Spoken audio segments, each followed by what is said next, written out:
Bonjour et bienvenue à cette soirée du mardi soir. Je suis là, je m'appelle Pasteur Rebecca Boulanger, je suis là avec Pasteur Cheryline et Pasteur Madan et c'est vraiment une joie de vous accueillir.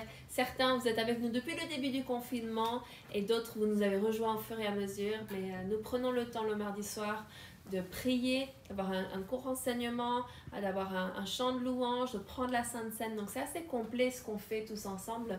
Et on interagit pendant les différentes choses, donc c'est vraiment un super temps.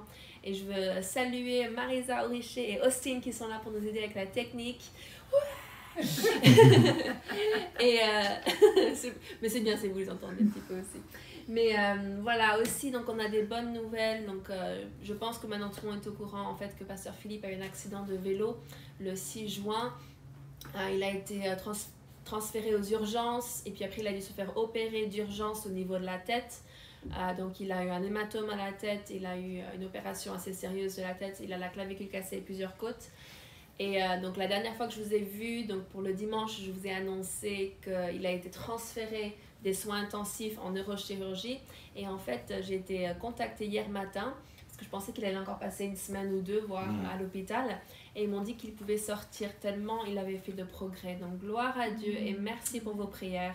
Parce que la prière fervente du juste a une grande efficacité et je sais que c'est vraiment grâce aux prières collectives de toutes les personnes. Donc il a pu rentrer à la maison hier soir. Donc il va être en convalescence pendant plusieurs semaines. Donc vous attendez pas à le revoir de suite sur l'écran. Il a un grand bandage sur la tête. Il n'a pas envie d'être en vidéo avec ce grand pansement. Mais il va bien, donc il se repose là en ce moment et en tout cas il est très reconnaissant pour toute votre affection et vos prières. Il est vraiment très touché, il sait qu'il revient de loin, mais je sais qu'il va témoigner, je le sens déjà venir, donc je sais qu'il aura beaucoup de choses à partager avec vous lorsqu'il sera de retour. Donc voilà un petit peu pour les annonces concernant Pasteur Philippe. Je voudrais juste rajouter que j'ai eu Pasteur Philippe ce matin au téléphone et j'ai vu qu'il est déjà plein d'enthousiasme pour reprendre son pastorat et je lui ai dit mais calme, prends ton temps. Je pense qu'il a vraiment besoin du temps pour récupérer tout ça. Mais il va bien et c'était avec grande joie de savoir qu'il est rentré à la maison et qu'il est en train d'aller bien. Alors, quelqu'un nous a posé la question, est-ce qu'on peut préparer des plats pour aider les pasteurs Philippe et Rebecca? Et c'est tout à fait possible. Si vous avez à cœur de nous aider, vous pouvez contacter Valérie Saunders au numéro de l'église, c'est le 07 67 06 14 80. Je répète, 07 67 06 14 80 pour Valérie Saunders. Et c'est elle qui va coordonner ça.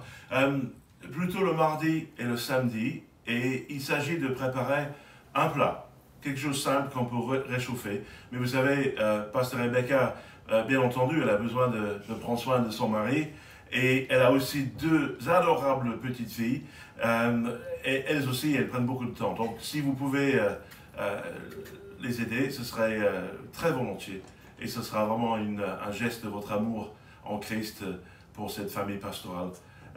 Donc, vous voyez ça avec Valérie Saunders directement. Voilà. Donc, je laisse la place à Pasteur Cheryline qui va nous parler de la parole de Dieu et la prière. Bonsoir. Donc, si vous avez vos Bibles, vous pouvez tourner en Colossiens 4, 2. Et comme nous allons faire la prière ensemble. Et la semaine passée, nous avons parlé un petit peu de la foi.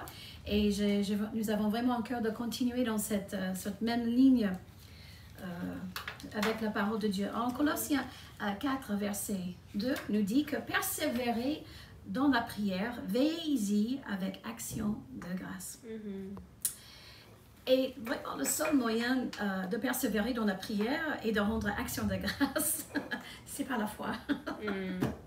Et la foi, elle est essentielle dans nos prières. Je sais que ça semble tellement facile et simple et même logique, mais comme j'ai déjà dit, le monde entier, il lance les prières dans l'espérance souvent. Voilà. J'espère que Dieu va m'écouter, il va m'entendre par tous les moyens, que ce soit à genoux ou qu'il allume une bougie ou d'autres façons, d'autres manières. Mais Dieu, il a un cœur envers l'humanité. C'est pour ça qu'il a envoyé son Fils Jésus. Et comme je dis toujours, il dit oui à la prière. Son oreille est vraiment penchée vers la terre. Il nous écoute. Donc la foi est vraiment essentielle dans nos prières. Et la foi est une action aussi. Et je vais parcourir sur certains versets que nous connaissons déjà, juste pour rafraîchir un petit peu notre mémoire. Et en 2 Corinthiens 5:7, nous dit car nous marchons par la foi et non par la vue. Habakkuk 2:4, mais le juste vivra par la foi. Hébreux 10:38 nous dit et mon juste vivra par la foi, mais s'il se retire, mon âme ne prend pas plaisir en lui.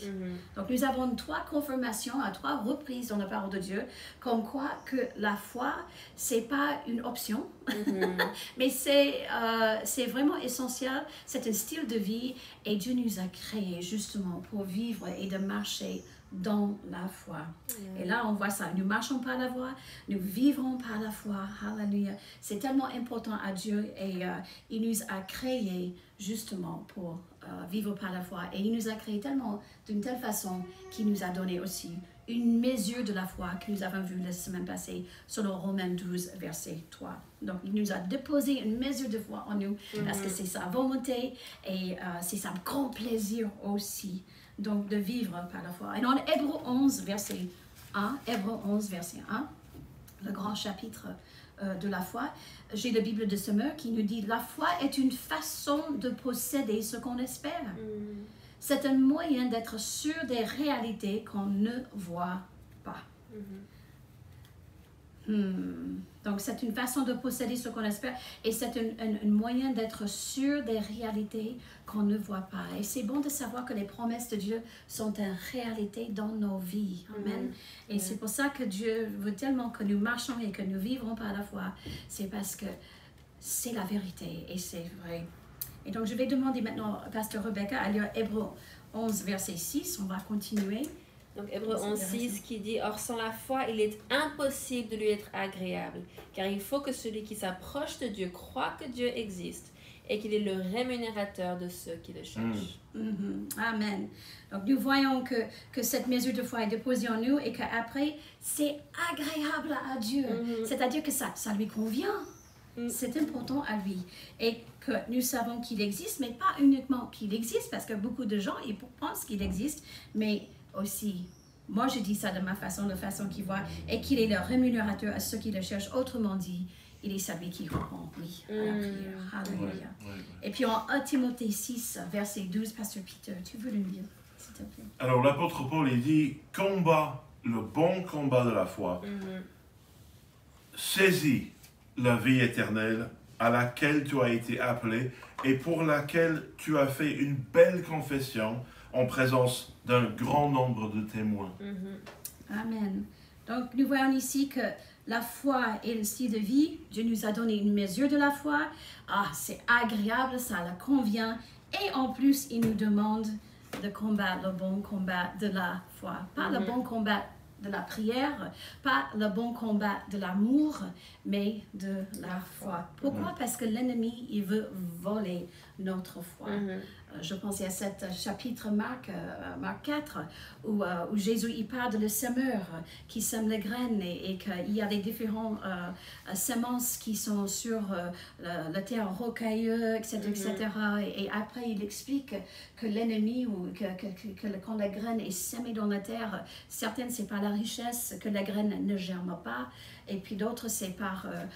ils reçoivent la promesse de Dieu avec grande joie, alléluia. Mais dès que les problèmes ou les épreuves viennent, la joie et la graine, elle ne germe plus. Et donc, ils donnent des différents exemples de la vie, les soucis de la vie, etc., pour la raison de laquelle que la foi est volée de notre cœur, cette semence qui est la parole de Dieu.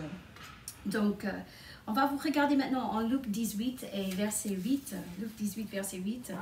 Donc, nous voyons aussi que Jésus, il cherche la foi. Il est venu sur terre par la foi aussi. Il est immigré sur terre. Il a quitté le ciel et il s'est immigré sur la terre parce qu'il se fait comme un homme, comme vous et moi, avec les mêmes épreuves.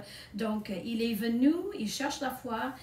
C'est pour ça qu'il a banni la crainte, parce qu'il cherche toujours la foi. Et en Luc 18, verset 8, il dit ici, « Je vous l'ai dit, il leur fera promptement justice. Mais quand le Fils de l'homme viendra, trouvera-t-il foi sur la terre? Et vous savez qu'à travers les évangiles, on voit que chaque miracle que Jésus il a fait, il a trouvé la foi dans le cœur de les gens. Je pense à la femme avec le père de sang, il a dit que ta foi te sauvait. Bartimée, mendiante, aveugle, la même chose, il a dit qu'est-ce que tu veux de moi? Et donc encore sa foi a déclenché la puissance de Jésus. L'eau qui était changée en vin. Ils ont dit, Marie a dit, faites tout ce qu'il vous demande de faire. Et donc aussi, nous voyons que la foi, c'est un acte d'obéissance aussi, de ce qu'il nous dit. Hein? Le filet plein de poissons. Hein? Pierre, un professionnel qui connaît bien son métier. Il a dû penser, ben, ce mec-là, il ne sait pas ce qu'il parle. Je sais pas si toute la nuit en train de pêcher, je connais quand même mon travail. Et puis après, il me dit, lance tes filets à nouveau. Il dit, oh, ok, Jésus. Donc, il obéit, Jésus. Et qu'est-ce qu'il s'est passé? Le filet était tellement bourré, plein de poissons, que le bateau a dû faire presque, comment dire, capsize. Chaviré, ouais. Donc, et nous voyons tant des exemples dans les évangiles où chaque fois qu'il avait des miracles, chaque fois que Jésus a agi, c'était parce qu'il avait la foi. Quand il a donné aussi, il a nourri les 5000 personnes, il a demandé, est-ce que vous avez quelque chose? Donc il a trouvé une substance, quelque chose qui est un acte de la foi, un garçon qui avait justement le pain et les poissons. C'était peu, c'était pas assez pour nourrir les 5000, mais c'était une substance et ils ont agi encore par obéissance à Jésus en donnant des substances. Et qu'est-ce qu'il a fait? Il a multiplié. Donc nous voyons la guérison divine, nous voyons la provision deux fois, une entreprise, différentes sortes, différentes manières, mais qu'est-ce que c'est le seuil? Oui, ou le common denominator. Le dénominateur commun. Le dénominateur commun, hein, c'était la foi. Ouais. C'était la foi. C'est le fil de connecteur entre l'homme et entre Dieu. Alléluia. Moi, je pense que la Bible est très claire. Elle dit que Dieu cherche les vrais adorateurs. Dieu cherche la vraie foi en nous. Et comme tu as dit, c'est Dieu qui nous donne la mesure de foi. Mais vous vous rappelez lorsque Thomas, qui n'était pas présent lorsque Jésus avait apparu au disciple, il dit, sauf si je vois les clous dans ses poignets, sauf si je vois les plaies de Jésus, je ne vais pas pouvoir le croire. Et Jésus, à ce moment, il apparaît devant eux, et il dit, mais vas-y Thomas, regarde, mets ta main. Et je pense que Thomas doit être super gêné à ce moment-là. Mais Jésus, vraiment, on voit le cœur plein de grâce de Jésus. Jésus dit, mais heureux sont ceux qui croient sans voir. Et je pense que la foi, c'est simplement une expression de notre rapport avec Dieu. On croit parce qu'on sait que c'est Dieu qui l'a dit. Parce que notre rapport avec Dieu est devenu tellement ferme, tellement solide qu'on sait que si Dieu l'a dit dans sa parole, si Dieu l'a dit dans nos cœurs, il est en mesure de l'accomplir, même si on ne peut pas le voir, même si c'est impossible à concevoir. Mais vous savez, être chrétien veut dire voir bien au-delà des périmètres du monde, d'aller beaucoup plus loin que des choses que le monde peut comprendre. Et Dieu cherche ceux qui ont la foi. Et Jésus dit, mais heureux sont ceux qui croient sans avoir vu. Et certains pensent qu'on doit avoir une foi gigantesque, qu'on doit avoir une foi qui déplace les montagnes tout de suite. Mais Mais Jésus a dit, si vous avez de la foi comme une graine de sénévé, comme une graine de moutarde, alors vous pourrez dire à cette montagne, ôte-toi de là. Et donc, des fois, les gens disent, ah mais j'ai pas assez de foi, ou ça s'est pas produit parce que j'avais pas assez de foi. Non, il faut juste travailler la foi que tu as et avoir confiance en Dieu, parce que c'est lui qui agit puissamment, c'est lui qui opère le miracle, c'est lui qui intervient. Et toi, tout ce que tu as besoin de faire, c'est de croire. Aussi simplement qu'un enfant, n'est-ce pas? Jésus a dit que les enfants, comment dire, sont un exemple pour nous dans ce cas-là. Et un enfant, si tu lui dis que, ok, j'ai dit à ma fille, à Ella, qu'on allait leur acheter des lits superposés. Et donc, Ella, parce qu'elle sait que je suis allée au magasin hier, elle pensait qu'elle allait rentrer le soir même et que le lit superposé serait déjà construit, que tout serait en place et qu'elle pourrait dormir dedans. Mais en fait, il faut que je le commande, donc ça va prendre un certain temps, puis il doit être livré, puis il faut enlever les anciens lits, puis il faut monter les lits. Et il y a un certain temps. Mais la foi d'Ella, c'est maman l'a dit, donc c'est bon, c'est de suite, c'est fait. Oui. Et un enfant doit apprendre la patience quelque part, mais nous en tant qu'adultes, on doit revenir quelque part dans l'état d'enfant et dire si Dieu l'a dit, et moi j'ai mis ma confiance en Dieu, alors c'est fait. Et je vais agir comme si c'était fait. Après, il y a la sagesse, il faut agir avec sagesse, etc. Mais il faut dire, ok, comme par exemple, des fois, on prie pour les malades dans notre église, nous croyons dans la guérison divine. Et quand j'ai prié avec quelqu'un, je crois que c'est fait. Après, la personne va dire, ah mais n'oublie pas de prier pour moi. Mais j'ai prié et c'est fait. Bien sûr, je te garde en pensée, etc. Mais je ne vais pas demander à Dieu encore quelque chose que j'ai déjà demandé. Je vais le remercier parce qu'il a déjà accompli ce que j'ai demandé. Et la foi, c'est ça, il faut revenir à cet esprit, de cet état d'enfant, de dire, si mon papa l'a dit, alors c'est que c'est bon. Amen. Parce qu'il est un bon père. Et je pense que Dieu prend un plaisir fou de voir ses enfants qui vont croire et qui vont attendre en disant, oui, mais j'attends ça de ta part. Ça fait aussi une partie de cette nouvelle alliance dans laquelle nous sommes fondés sur de meilleures promesses. Et Jésus m'a dit, laissez les petits-enfants venir jusqu'à moi. Et je pense que, comme tu viens de dire, il faudrait qu'on ne perde pas cette naïveté, cette innocence d'enfant qui veut dire simplement, parce que Dieu, mon Père, l'a dit, je le crois, donc j'attends que ça va se matérialiser. C'est ça. Et c'est pour ça que notre foi aussi a besoin d'être régulière, constante. Parce que certaines fois, c'est un style de vie, comme on avait dit, mais c'est pas je vais travailler ma foi de temps à autre. Ou lorsque je tombe dans les épreuves, je vais vite faire mon... Non, on va être régulière. Comme un adulte, parce que l'enfant parfois c'est irrégulier aussi, mais en gros on est en pleine croissance avec notre évolution de la foi avec Dieu. Et c'est aussi important de savoir que c'est un style de vie. On ne va pas aller au gym vite, 2 semaines avant un mariage ou quelque chose pour mettre les muscles, ça ne marchera pas. Il faut faire ça bien avant. Mais on rigole, mais les gens font ça avec le foie. Oh, je suis dans une épreuve, vite. Oh, muscle de foie. Prières de pompiers. Voilà, des prières de pompiers, tout à fait. C'est exactement ça. Nous voyons que la foi, c'est un style de vie. Et c'est passionnant, c'est passionnant. Alléluia. Et on va exercer la foi quand tout va bien? Oui, un petit peu, mais pendant les épreuves. C'est là qu'on va vraiment exercer notre foi. C'est pendant des épreuves. C'est pas forcément quand tout va bien, amen, mais c'est les épreuves. Et c'est comme les poids quand on fait des haltères. Si on fait 50 grammes d'haltères, on peut faire ça avec le petit doigt un petit peu, impressionner les amis, mais ça fait pas grand chose à la muscle. Donc il faut que ça pèse un petit peu, ça tire un petit peu pour que la muscle prenne de forme. Et c'est un peu la même chose spirituellement avec nous. Alléluia, que notre vie spirituelle prend de la forme. En fait, pas que notre vie spirituelle prend de la forme, en fait que la volonté de Dieu, alléluia, soit formée en vous et en nous. C'est ça. Amen, alléluia. Comment je peux avoir la foi? Pasteur Rebecca, tu veux nous montrer? Donc en Hébreux 12, pardon, j'aurais dû tourner avant. Hébreux 12, verset 2.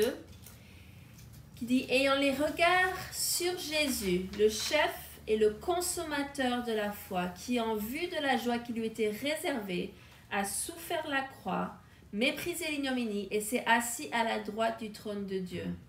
Il y a d'autres traductions qui disent ayant les regards fixés sur Jésus. Le livre de Samuel, oui. Ouais. Fixé, oui, c'est ça. Et ça veut dire en anglais un constant gaze. Figé. Figé, c'est peu importe ce qui se passe autour, tu ne regardes pas les circonstances, alors tu gardes les yeux fixés sur Jésus. Tout à fait. Voilà, c'est comme quand on conduit une voiture, on ne peut pas avoir un œil sur le côté et puis il faut que les deux soient ensemble. Et là où sont nos yeux, c'est là où suit tout le corps en fait. Hein. Ouais. Et c'est la même chose. Hein. Donc, amen, lorsque nos yeux sont fixés ou figés sur Jésus. Parce qu'après tout, il est le consommateur, le chef et le consommateur de la foi. Ouais. On me fait penser à Pierre quand Jésus vient sur l'eau. Ouais, exactement. Et Pierre lui dit, ordonne que je vienne. Et Jésus veut qu'il vienne. Ouais. Et je pense que tant que Pierre a ses yeux fixés constamment sur Jésus, il arrive à faire l'impossible. Hein. Ouais. Ça, Mais c'est le moment où il perd de vue le Seigneur et il regarde les circonstances. Et c'est là où il commence à couler. Et là encore, par la grâce de Dieu, Jésus lui tend la main, il l'amène dans le bateau. Et donc Jésus nous montre qu'il veut qu'on fasse ce pas de la foi. Il désire qu'on aille de l'avant dans ce que le monde estime est impossible. Et il est encore là pour nous arracher quand on fait faillite dans notre foi. Mais je pense que l'important, c'est de croire simplement. Parce que la foi, ce n'est pas une chose compliquée. Et je sais que nous voulons tous nous remplir la connaissance, nous voulons tous avoir un niveau de compréhension très élevé, mais vous savez, restez simple avec Dieu. Apprenez à entendre ce que la parole de Dieu est en train de vous dire, apprenez à la mettre en pratique, et puis en la mettant en pratique, on est en train de le suivre, de nous rendre obéissants, comme Abraham d'ailleurs, qui tout au début, par la foi, a cru, sans savoir où il allait, qu'il fallait aller avec Dieu, qu'il fallait marcher avec Dieu, sans savoir où il devait aller. Et c'est ça la foi. C'est pas de faire des choses stupides, hein? Non, c'est ça. Hein? Mais c'est de faire des choses que Dieu instaure dans nos cœurs avec confiance, sachant que même si c'est impossible, on va pouvoir avancer. Et que tant que nos yeux sont fixés sur le chef et les consommateurs de notre foi, on ne va pas couler. Amen. Il ne faut pas avoir peur de couler non plus, parce que justement sa grâce et sa miséricorde est là pour nous soulever. Alléluia. Et c'est vrai que cette histoire avec Pierre, il est tellement critiqué parce qu'il a coulé, mais quand même, c'est le seul qui est sorti. C'est le seul qui a sorti du bateau. C'est le seul qui ose il a le du faire. courage. Donc quand même, bravo Pierre. Tout à fait. Tout à fait. Pasteur Peter, tu veux nous lire Romains 10, 17? Oui. Romains 10, verset 17. Je pense que beaucoup de nous connaissons ce verset, mais c'est central à notre foi. Et Paul, il dit, ainsi la foi vient de ce qu'on entend, et ce qu'on entend vient de la parole de Christ. Amen. Donc nous savons que ça vient comment? Ça vient avec les promesses de Dieu. Amen. On médite là-dessus. C'est une façon qu'on peut figer notre regard sur Jésus. C'est sur les promesses. Pasteur Rebecca l'avait dit il y a quelques semaines que lorsqu'on ouvre la Bible, on ouvre la bouche de Dieu.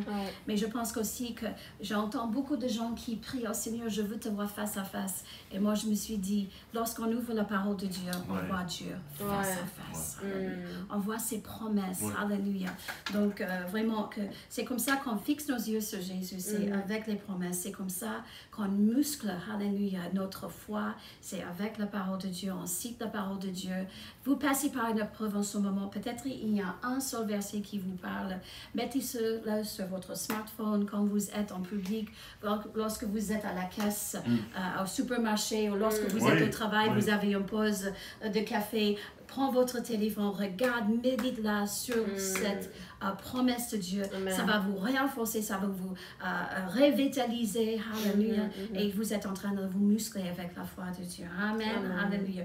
Parce que Dieu, il est bon et il dit oui à ses promesses. Amen. Nous dépendons sur ce qu'il nous dit parce qu'il est bon. Alléluia. Amen. Donc ce soir, nous allons prier, évidemment. Donc, et il y a un sujet qui nous concerne tous et on va prier pour les autorités la police, qu'il y a un respect mutuel, ils ont besoin de nos prières. Il y a du mal et il y a du bon en tout. Hein. On va prier aussi pour le gouvernement, que vraiment qu'il gouverne, alléluia, qu'il gouverne paisiblement, qu'il gouverne avec la sagesse de Dieu, et vraiment que le Saint-Esprit conduise leur façon à gouverner.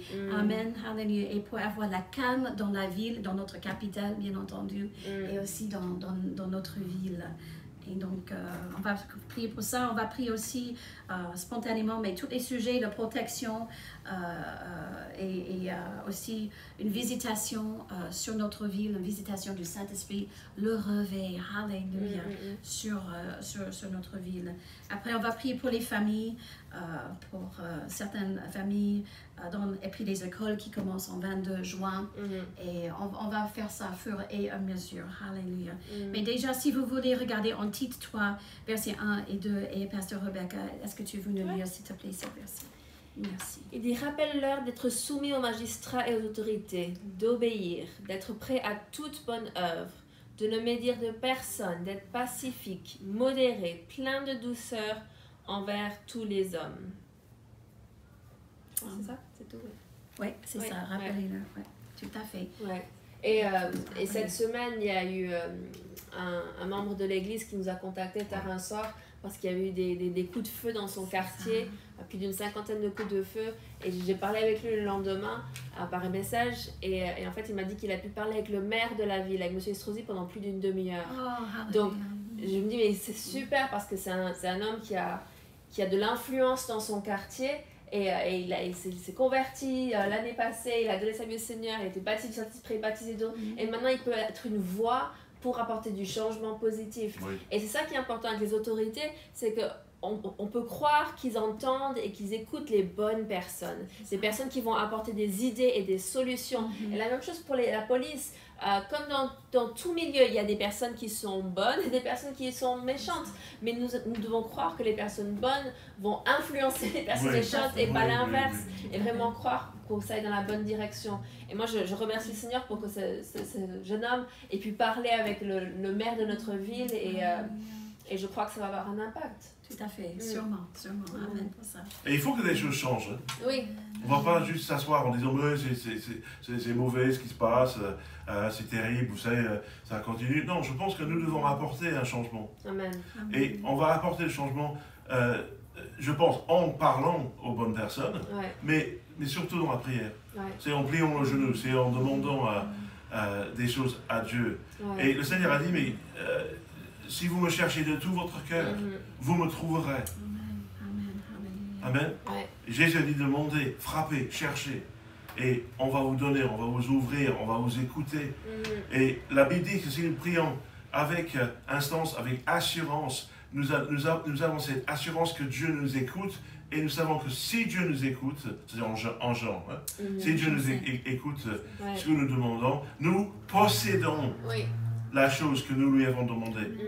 Et je pense que dans la prière, nous devons apprendre à gagner des victoires dans nos vies familiales, dans nos foyers, dans l'église, dans la ville et dans la nation. Et je pense que c'est nous qui pouvons amener ce changement. Et moi, j'ai à cœur qu'on prie pour que la paix, que le calme revienne à Nice, en France, et qu'il y ait une entente entre la force de l'ordre et le gouvernement et le peuple. Amen. Amen. Alléluia. Alléluia, Père, nous te louons, nous te remercions, Père. Alléluia, Père, nous refusons, alléluia, les émeutes, alléluia, et la violence dans notre ville. Alléluia, nous remplissons la brèche, nous tenons dans notre poste, alléluia, et nous, alléluia, profitons de l'autorité que tu nous as donnée, et nous disons non à la violence, alléluia, dans notre ville, dans le nom de Jésus. Et nous disons stop aussi, alléluia, à toutes les violences et le chaos dans les capitales aussi, dans le nom de Jésus.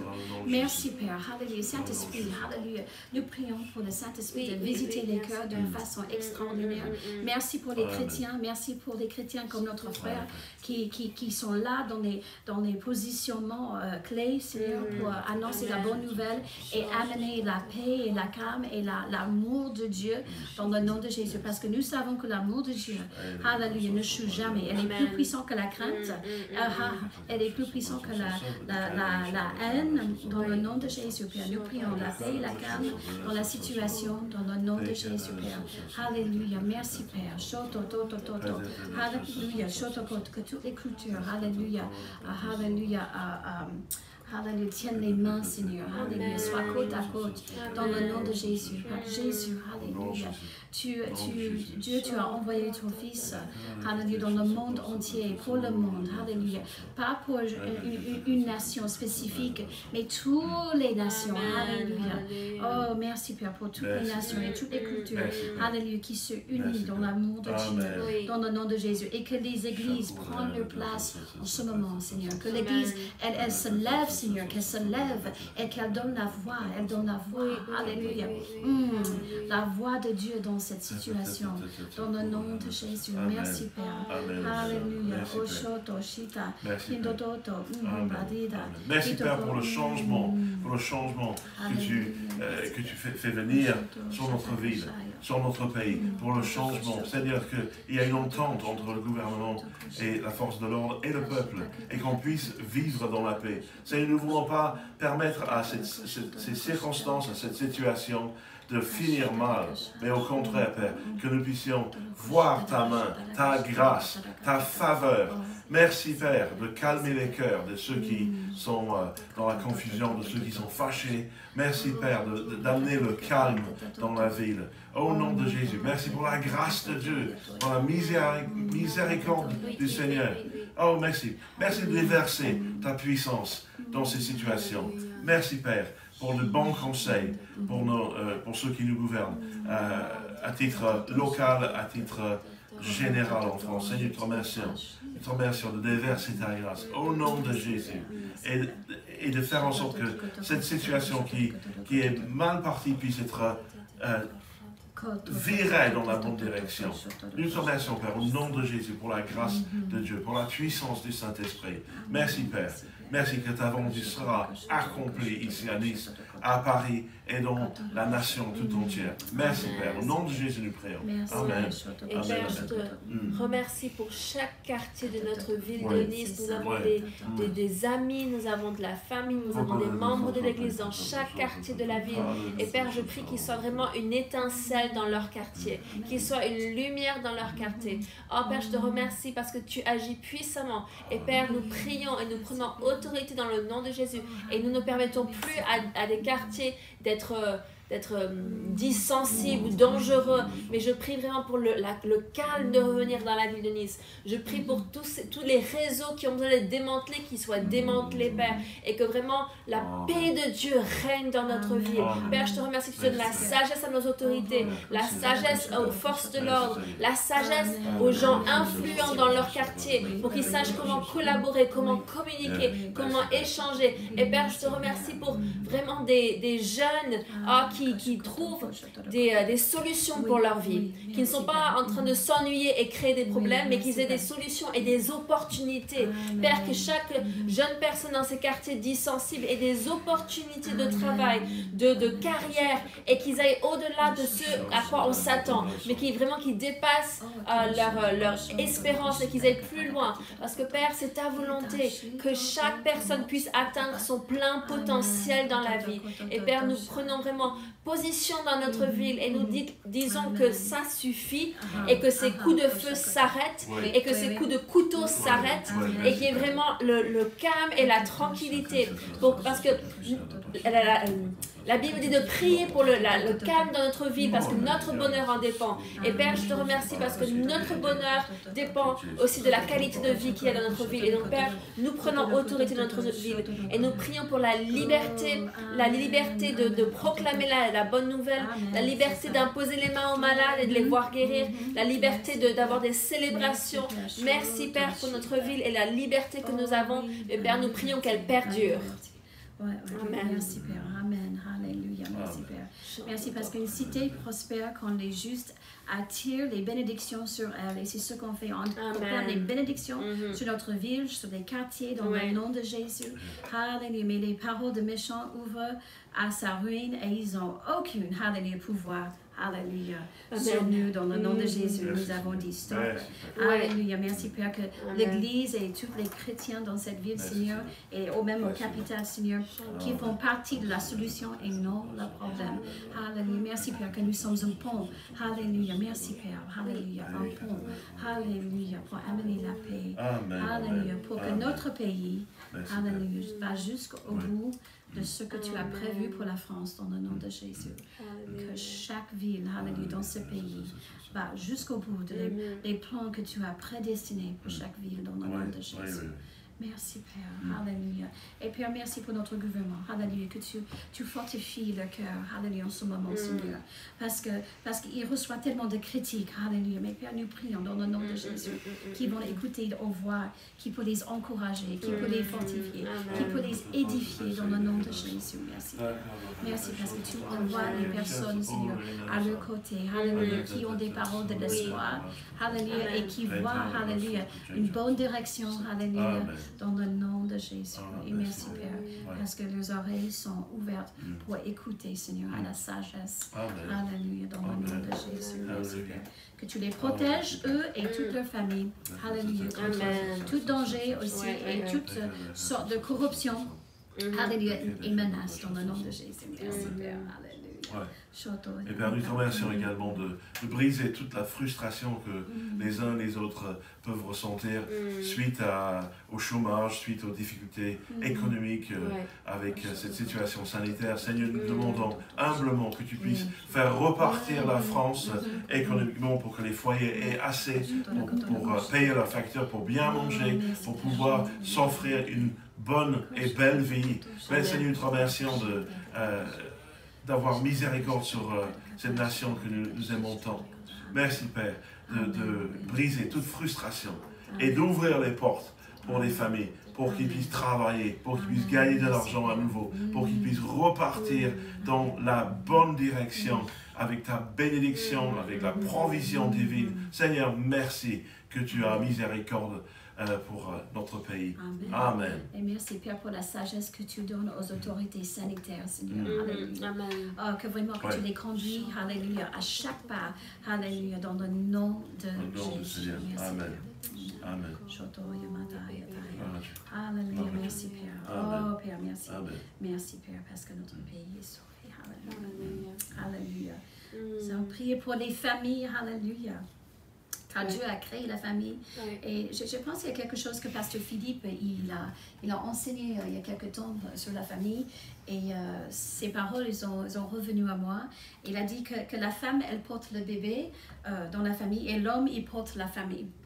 Donc, et puis après, il dit que la femme, elle construit le foyer, mais l'homme, il pose la fondation. Donc, ils ont vraiment besoin de nos prières. Toute la famille, même les célibataires, on va prier pour eux. Aussi les monoparents et puis les mono spirituels aussi, parce que parfois, ça arrive. C'est pas évident. Des conjoints est sauvé. C'est ça, c'est ça. C'est pas toujours facile. Alléluia. Mais c'est possible. Mais c'est possible. Alléluia. Lorsque nous avons la foi en Dieu, c'est possible de traverser des moments turbulents dans notre vie. Et donc, surtout avec ce confinement, on apprend, tellement de personnes me disent pendant ce temps, j'ai appris plein de choses sur moi-même. Je sais que même pour Peter et moi, à cette époque de l'année, il est jamais ici. Et là, il était sur toi pendant 5 semaines. C'était rigolo parce qu'on a pris les choses. Pas toujours rigolo. On était attirés, on était élargis, voilà, en tant que couple. Et on a pris des choses, mais c'était bon pour nous. C'était vraiment bon, hein?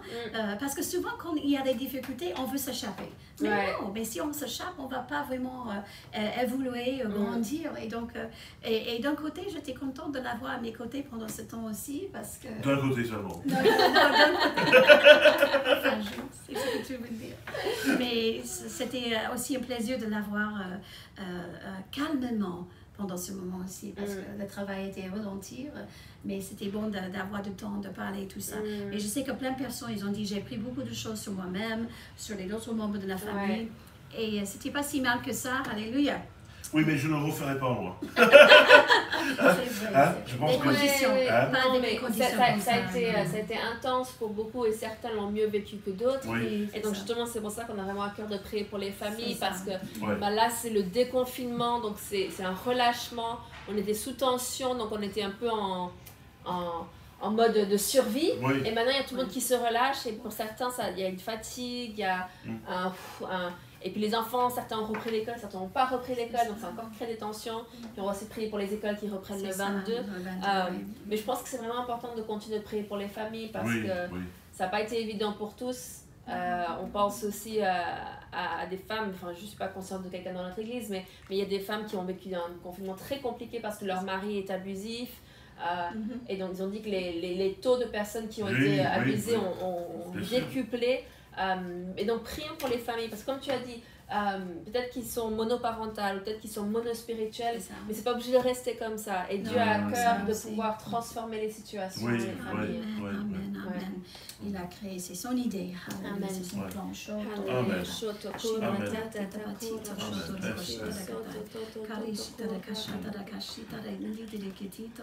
Oh merci Père, merci Père. Seigneur, je te remercie parce que tu as institué la famille et tu avais prévu la famille parce que tu savais qu'on avait besoin d'être entouré.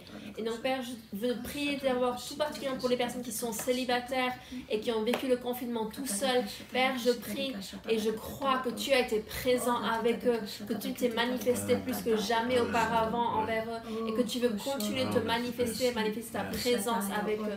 Seigneur, je prie pour tous ceux qui aspirent à se marier, qu'ils attendent la bonne personne et qui ne marient pas la personne qui tombe en ce moment-là ou qui arrive en ce moment-là juste parce que peut-être qu'ils voient personne d'autre. Non, ils attendent la bonne personne, une personne qu'ils vont aimer, qu'ils vont chérir, avec qui ils pourront marcher dans les voies du Seigneur ensemble. Merci Père Céleste pour les monoparents. Père, je prie que pour ceux qui sont en monoparentalité, qui non seulement portent les bébés mais qui portent aussi la famille, qui construisent le foyer et qui pensent la fondation. Père, que tu viennes les soutenir, que tu viennes les équiper de manière surnaturelle, que tu viennes leur donner la force dont ils ont besoin. Et Père, je prie spécialement pour les femmes qui élèvent leurs enfants seuls, que tu places des hommes de Dieu qui pourraient être des bons exemples, des bons modèle pour leurs enfants, qui peut être un bon tonton quelque part dans la foi et qui peut vraiment aider leurs enfants à avoir des bons exemples devant eux. Merci Père. Alléluia. Merci Père, tu donnes la sensibilité à chaque membre de la famille, mais surtout aux parents, pour qu'ils puissent comprendre leurs enfants, pour qu'ils puissent les aimer et les élever comme il faut. Merci Père que tu mets la tendresse dans le cœur des maris, pour qu'ils puissent aimer leur femme et être patients avec elles. Merci Père que tu calmes les cœurs. Merci Père que tu donnes la sensibilité aux femmes pour qu'elles puissent comprendre leur mari également dans ces moments difficiles, dans ces moments où sur le plan professionnel les choses ont été quand même tendues. Seigneur, nous te remercions que tu es celui qui construit le royaume de Dieu et tu es également celui qui édifie la famille. Et nous te remercions que tu es au milieu, tu es plein centre de nos familles, des membres de l'Église. Seigneur, nous voulons que tu puisses briller au sein de nos familles. Nous te remercions, Père, pour les familles monoparentales, que tu donnes la grâce et la force et la puissance, Seigneur. Nous te remercions au nom de Jésus pour ta bénédiction. Amen. Et Père, nous prions pour les enfants aussi, Seigneur. Alléluia. S'il y a des enfants qui ont des parents qui ne sont pas encore à Jésus, Seigneur, que tu les aides, Seigneur, que tu les donnes la grâce, Seigneur, de respecter et honorer leurs parents aussi. Alléluia. Merci, Père, qu'ils continuent d'être nourris avec leur foi et leur relation avec toi, Seigneur. Merci pour tous les enfants dans l'Église, Seigneur. Alléluia. Malgré le fait qu'ils peuvent pas se réunir ensemble et avoir cet enseignement biblique. Merci pour Dominique qui continue de nourrir, alléluia, par l'Internet Internet et par le WhatsApp. Merci Père, alléluia, que cette œuvre que tu as commencée, tu vas fructifier, tu vas le fructifier dans le nom de Jésus, que les enfants ils vont continuer de se croître spirituellement et se développer leur relation avec Jésus dans le nom puissant de Jésus. Merci Seigneur, qui sera conduit par l'Esprit de Dieu, alléluia, et les dons spirituels aussi qui se manifestent parmi les enfants, Seigneur. Père, nous prions pour les enfants et les ados, des adolescents, Seigneur, qui respectent, qui l'honorent leurs parents, que même que c'est difficile parfois et qui ne pensent pas que leurs parents les comprennent. Qu'ils sachent que toi, Jésus, tu les comprends. Alléluia. Et que tu as passé aussi à travers l'adolescence aussi. Alléluia. Père, merci pour toutes les adolescents dans l'Église, Seigneur, qui vont s'accrocher et demeurer dans la maison de l'Éternel, car ce sont l'Église d'aujourd'hui et aussi demain. Merci, Père. Alléluia. Nous perdrons aucun de nos enfants. Alléluia. Aucun de nos adolescents dans cette Église. Merci, Père. Alléluia. Qui s'accrochent à toi dans le nom puissant de Jésus. Et merci pour Nathalie aussi, qui travaille avec des adolescents de Next Gen, Seigneur, que tu fortifies aussi.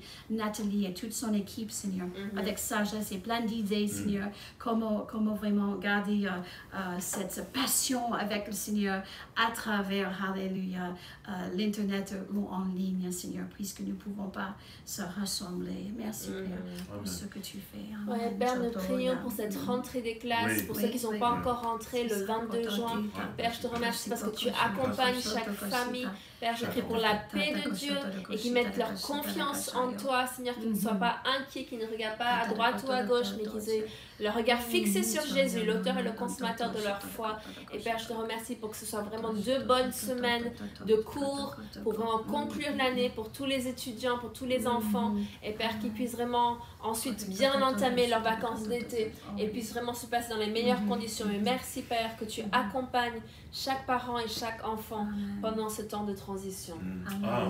Et merci, Père, alléluia, pour ta protection sur chacun de nous. Que le psaume 91, alléluia, est manifesté dans nos vies, alléluia, que nous sommes dans la foi, mais aussi dans la sagesse, alléluia, pendant ce moment, Seigneur. Et merci, Seigneur, que cette pandémie, Seigneur, alléluia, est arrêtée et cesse ses manœuvres, alléluia, dans nos vies, dans le nom de Jésus. Merci, Père. Amen. Amen. Amen. Nous avons Minou et son frère Yves qui vont nous apporter un chant. Donc, après cela, on va prendre la Sainte Seine. Donc, préparer du jus et du pain. Et on se retrouve juste après ce chant.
Nous allons maintenant prendre la Sainte Seine. Nous sommes une famille, nous sommes le corps de Christ. Ouais. Et bien qu'on ne soit pas tout à fait rassemblés au même endroit, nous sommes vraiment rassemblés dans l'esprit. Amen. Et Jésus a dit que lorsqu'il y a 2 ou 3 assemblés en mon nom, je suis là au milieu d'eux. Alors j'aimerais juste, avant de prendre le pain et le vin, qu'on regarde la parole de Dieu. Et je voudrais qu'on regarde 1 Corinthiens, chapitre 6, et les versets 19 et 20. Et c'est Paul qui dit, « Ne savez-vous pas que votre corps est le temple du Saint-Esprit qui est en vous, que vous avez reçu de Dieu et que vous ne vous appartenez point à vous-même, car vous avez été rachetés à un grand prix. Glorifiez donc Dieu dans votre corps et dans votre esprit qui appartiennent à Dieu. » Et dans un autre chapitre, 1 Corinthiens 3, verset 16, il dit ceci. Il dit, ne savez-vous pas que vous êtes le temple de Dieu et que l'Esprit de Dieu habite en vous? Et je pense que nous devons prendre conscience que Dieu désire résider en nous par son Saint-Esprit. Il désire être avec nous, la parole de Dieu dit, mais aussi qu'il soit en nous. Donc avec nous, mais en nous, par son Saint-Esprit. Et Dieu demande qu'on soit des temples qui peuvent recevoir son Saint-Esprit, et l'Esprit de Dieu est, du coup, saint. Alors nous devons aussi être saints. Et je pense que c'est important d'avoir cette conscience de balayer le temple et d'enlever ce qui n'est plus approprié, ce qui n'a plus sa place dans le temple, pour que le Saint-Esprit puisse y résider. Amen. Que Dieu puisse demeurer avec nous, mais en nous. On continue avec Paul, et il continue à élucider ce point en 2 Corinthiens, chapitre 6. Et verset 16, il dit, « Quel rapport y a-t-il entre le temple de Dieu et les idoles? Car nous sommes le temple du Dieu vivant. Comme Dieu l'a dit, j'habiterai et je marcherai au milieu d'eux. Je serai leur Dieu et ils seront mon peuple.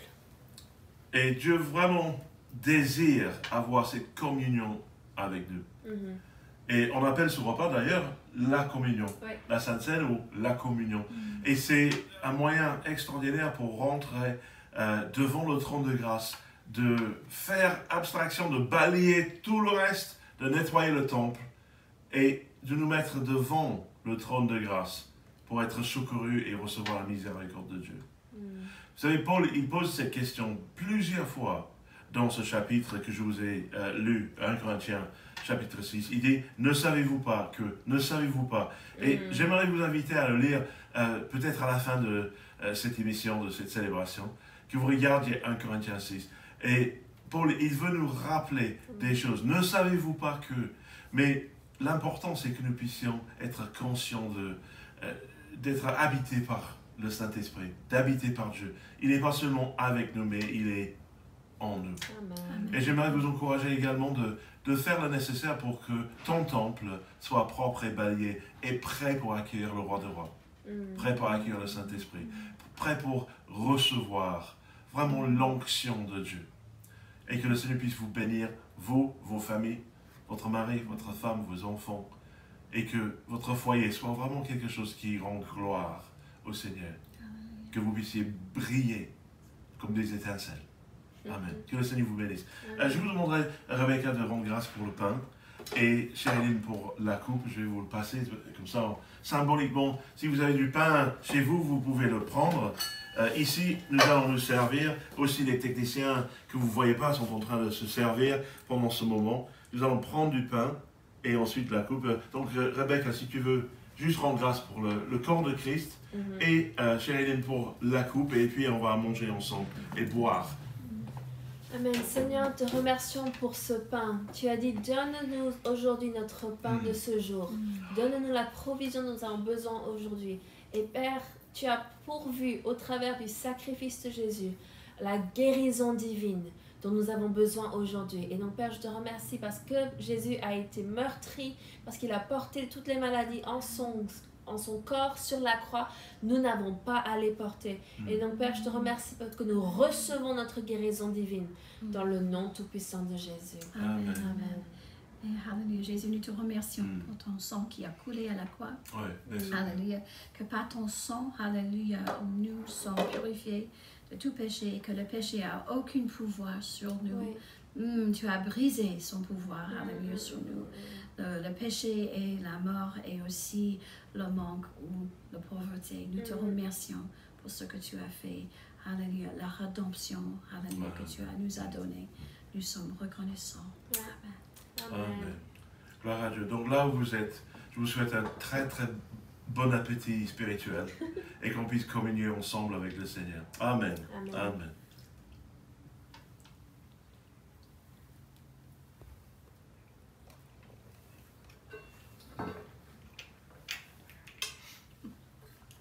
Et je vous invite à suivre 1 Corinthiens 6, peut-être après cette émission, et de voir toutes les choses que Paul dit, ne savez-vous pas? Parce qu'il y a des lignes directrices, des directives par rapport à notre manière de vivre, aussi notre manière de nous comporter dans la sexualité et tous ces différents domaines. Je pense que ça vous fera vraiment énormément de bien. Avant de nous quitter ce soir, j'aimerais qu'on puisse aussi plier les genoux devant Dieu et remercier le Seigneur pour notre pasteur Philippe qui est revenu à la maison, qui est en bonne voie, mais on va demander au Seigneur qu'il puisse le relever, qu'il puisse le restaurer totalement, sans séquelles, et qu'il puisse retrouver sa vie encore meilleure qu'avant. Amen. Amen. Donc Seigneur, nous te remercions pour pasteur Philippe, nous le bénissons en ton nom. Seigneur, nous disons merci pour qui il est et pour tout ce qu'il représente pour nous. Comme ami dans l'église, comme pasteur. Seigneur, merci pour le don que tu nous as donné en Philippe.